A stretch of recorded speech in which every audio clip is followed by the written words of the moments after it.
안녕하세요. 라리학사 유상희입니다.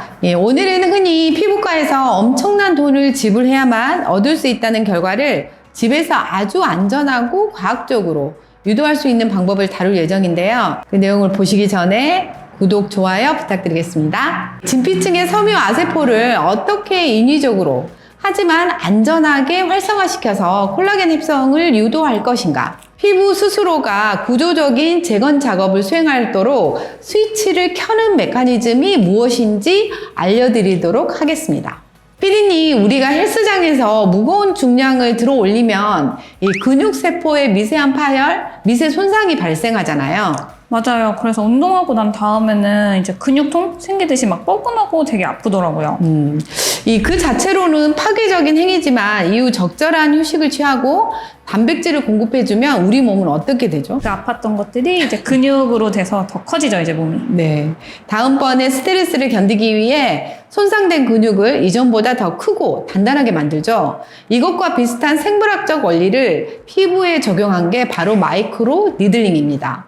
표피를 완전히 깎아내거나 파괴하지 않으면서 진피층에 통제된 미세 자극을 전달하고 피부가 스스로를 더 조밀하고 탄력 있는 상태로 재건하도록 유도하는 거죠. 2016년 연구에 따르면 1개월 간격으로 4회의 마이크로 니들링 시술을 받은 피부에 6개월 후 피부 조직학적 검사 결과 콜라겐과 엘라스틴이 무려 400%나 증가했다고 합니다. 이 원리는요, 니들링을 통해서 섬유 아세포가 자극을 받아 일형 콜라겐과 삼형 콜라겐을 자발적으로 증식시킨 결과물이에요. 스스로 만들어낸 거네요. 맞아요. 일시적인 보습이나 플럼핑 효과가 아니라 피부의 실제적인 두께와 네트워크 자체가 재배열되고 강화되었음을 의미하는 의학적 증거입니다. 마이크로 니들링이라고 하면은 약사님이 예전 영상에서 말씀하신 그 MTS 말씀하신 거 맞죠? 네, 맞아요. 이건 제가 예전에 사용했던 롤러 방식의 MTS인데요. 사실 롤러 MTS의 문제점이 좀 있어요. 이 바늘이 들어갈 때와 나올 때의 각도가 달라요. 바늘이 피부에 들어갈 때는 비스듬히 들어가고 빠져나올 때는 피부 조직을 뜯어내듯이 사선으로 빠지게 돼요. 네, 이는 의도치 않게 표피층에 불필요한 미세 스크래치를 남기고 피부 장벽을 과도하게 찢어놓는 결과를 초래해요. 이게 좋다고 하는 관리가 오히려 피부를 더 자극할 수도 있겠네요. 네, 그래서 제가 요즘 바꾼 MTS는 바로 이 더마 스탬프인데요. 직각으로 꾹꾹 누르는 타입이라 피부에 가해지는 압력이 일정하고 바늘의 진입과 각도가 완벽한 수직이기 때문에 표피의 찢어짐이나 불필요한 흉터를 최소화할 수 있어요. 롤러가 지나가면서 피부를 당기는 통증도 없고 이제 조직 손상도 훨씬 적게 되는 거네요. 게다가 더 좋은 거는 이게 부위별로 바늘 길이를 이렇게 돌려서 조절할 수 있는 게 큰 장점이에요. 그러면 이마나 눈 밑은 이제 피부가 얇으니까 얇게 하고 볼은 피부가 두꺼우니까 깊이 이렇게 조절하는 게 좋겠네요. 맞아요. 흔히들 바늘을 깊게 찔러서 피가 철철 날 정도로 아프게 해야 진피층 깊은 곳에서 콜라겐이 왕창 생성될 거라고 착각하기 쉽거든요. 하지만 여러 논문에서 밝혀졌듯이 이 깊게 찌른다고 해서 콜라겐 합성률이 비례해서 증가하는 건 절대 아니에요. 바늘이 너무 얇게 표피층에만 머무르면 섬유 아세포를 자극할 수 있는 생물학적 신호가 켜지지 않아 효과가 없고요. 반대로 피하 지방층이 있는 곳까지 너무 깊게 들어가면 건강한 콜라겐 유도가 아니라 오히려 조직 파괴로 인한 비정상적인 섬유화, 즉 흉터 조직을 형성하게 돼서 피부 계열이 더 뻣뻣해지고 악화될 수 있어요. 우리가 타겟팅해야 할 곳은 섬유 아세포가 밀집해 있는 유두진피와 망상진피의 상부예요. 그래서 여드름 흉터처럼 이미 조직이 파인 채로 굳어버린 구조적인 리모델링이 강력하게 필요한 부위에는 물리적으로 흉터 조직의 결함을 끊어내야 하기 때문에 1.5mm나 2mm가 적당하고요. 일반적인 노화 방지나 피부 탄력 저하 개선, 잔주름 완화가 목적이라면 0.5mm 내지 1mm 정도로도 충분합니다. 불필요하게 깊게 찌를 필요가 없었네요. 집에서 스킨케어 목적으로 무턱대고 2mm의 바늘로 찌를 필요는 없다는 과학적인 결론인 거죠. 적절한 깊이의 수직 스탬프로 피부 채널, 즉 고속도로를 안전하게 뚫은 후에는 뭘 해야 할까요? 채워 넣어야죠. 예, 스탬프를 찍고 나면 일시적으로 피부 표면에 미세한 구멍이 생기는데요. 평소에는 입자가 커서 통과하지 못하는 유효 성분들도 진피층 깊숙한 곳까지 다이렉트로 도달할 수 있는 상태가 됩니다.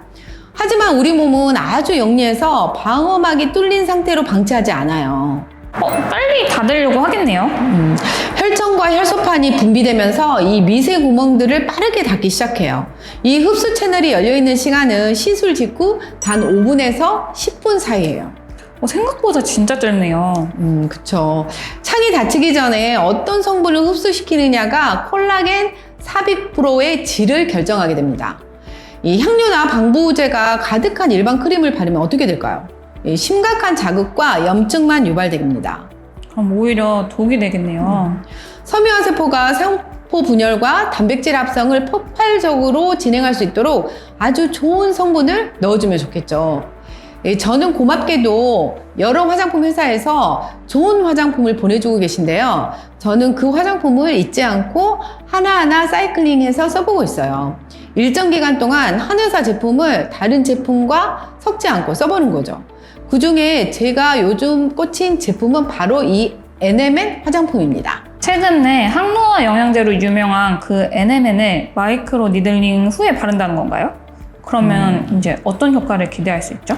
이 NMN은 피부 세포가 일할 수 있게 만드는 초강력 배터리 역할을 해요. 우리 세포 속에는 에너지 공장인 미토콘드리아가 있고 그 공장이 돌아가려면 NAD+라는 조효소가 필요하다고 제가 여러 번 말씀드렸죠. 그런데 나이가 들면서 NAD+가 줄어든다고 말씀하셨어요. 맞아요. 나이가 들면서 수치가 급감해요. 마이크로 니들링으로 섬유 아세포의 콜라겐을 만들어라 명령을 내려도 정작 세포에 에너지가 없으면 공장이 돌아가질 않잖아요. 그래서 NMN 화장품은 저 같은 50대 이상인 분들에게 훨씬 효과적으로 작용할 수 있어요. 이 골든타임에 NMN이 진피로 쏟아져 들어오게 되면 세포 내 ATP 에너지가 급증하게 되고 손상복구와 탄력 단백질 합성이 극도로 활성화되는 원리예요. 그럼 명령만 내리는 게 아니라 실제로 전력을 확 꽂아주는 셈이네요. 그렇죠. 그런데 문제는 NMN이 열, 빛, 산소 그리고 다른 성분과의 상호작용에 쉽게 변성되는 극도로 민감한 성분이라는 겁니다. 고순도 NMN을 ppm 단위로 넣어도 제형 내 활성도를 유지하기가 어렵다고 해요. 하지만 이 시올의 NMN 화장품은 제형별로 최적 pH 존을 유지하면서 온도, 산소, 빛의 안전한 구조적 안정화 기술에 성공했고 저온, 고온, 장기 사이클링 테스트에서 변색이나 분리, 침전 없다는 안전성 테스트를 통과했다고 해요. 2달 정도 일주일에 한 번씩 마이크로 니들링을 하고 시오레 제품을 발라주고 있는데요. 이 피부가 촉촉해지면서 속광이 올라오는 것 같아요. 뭔가 피부가 쫀쫀하게 채워지는 느낌이 있습니다. 다만 모든 사람에게 동일한 효과가 나타나는 건 아닐 테니까요. 각자 본인에게 맞는 스킨케어 제품을 선택해서 발라보시는 것도 좋다고 생각합니다. 그러면 이 더마 스탬프를 어떻게 하는지 구체적으로 알려주시면 좋을 것 같아요. 세안 후 토너로 피부를 정리한 후에 더마 스탬프를 부위별로 밀리미터를 조절해서 사용해 줍니다. 콕콕 수직으로 찍어주듯이 사용하고 한 부위에 너무 많은 자극을 주지 마세요. 피가 나지 않게 피부가 불그스름해질 때까지 더마 스탬프를 사용하고 5분이나 10분 이내에 시오레 세럼을 도포하고 그 다음 리치 크림을 도포하고요. 그 위에 체크잇 콜라겐 마스크팩으로 진정시켜줍니다. 마지막으로 더마 스탬프 사용 후 다음에 다시 사용해야 되잖아요. 그래서 간단한 소독을 해주시는 게 좋습니다. 뚜껑에 알코올을 부어서 스탬프를 뚜껑에 덮어 닫고 흔들어서 깨끗하게 씻어준 다음 공기 중에서 자연 건조시킵니다. 더마 스탬프 사용 후 주의사항도 알려주시면 좋을 것 같네요. 네. 일단 이제 피부에 상처를 내는 거잖아요. 더마 스탬프가. 그래서 이제 그 후에 아하나 바하 같은 강한 화학적 필링 성분은 자극이 될 수 있어요. 그래서 더마 스탬프 후에는 바르지 않는 게 좋습니다. 두 번째, 더마 스탬프 후 피부가 어느 정도 좀 민감해지잖아요. 그래서 어느 때보다 자외선 차단제를 꼼꼼히 발라주셔야 돼요. 세 번째, 더마 스탬프 알코올 소독하는 게 정말 중요한데요. 소독하지 않은 더마 스탬프를 계속 사용하는 건 상처 생긴 피부에 균을 집어넣는 것과 같아요. 네 번째, 너무 자주 마이크로 니들링을 하지 않기입니다. 너무 자주 하면 피부가 회복할 시간을 주지 않고 상처만 내는 격이라 피부 상태가 더 악화될 수 있어요. 한 달에 한 번이나 두 번이 적당합니다. 콜라겐은 찌를 때가 아니라 쉴 때 만들어진다는 거 잊지 마세요. 그리고 마지막으로 여드름이나 모낭염 증상이 있는 상태에서 이 더마스탬프를 사용하지 마세요. 바늘이 여드름, 모낭염 안에 박테리아를 얼굴 전체의 모공으로 배달하는 꼴이 되어버리기 때문입니다. 10월의 에너멜 화장품은 라라님들도 아실만한 아주 유명한 약사님 두 분이 만드신 약사 기반 스킨케어 브랜드라 더 신뢰가 가는데요. 저도 제품을 이제 거의 다 써서 재구매해야 되는데 이 이벤트 안 하시냐고 한번 여쭤봐야 되겠습니다. 오늘 영상도 좋으셨다면 구독, 좋아요 부탁드리겠습니다. 감사합니다.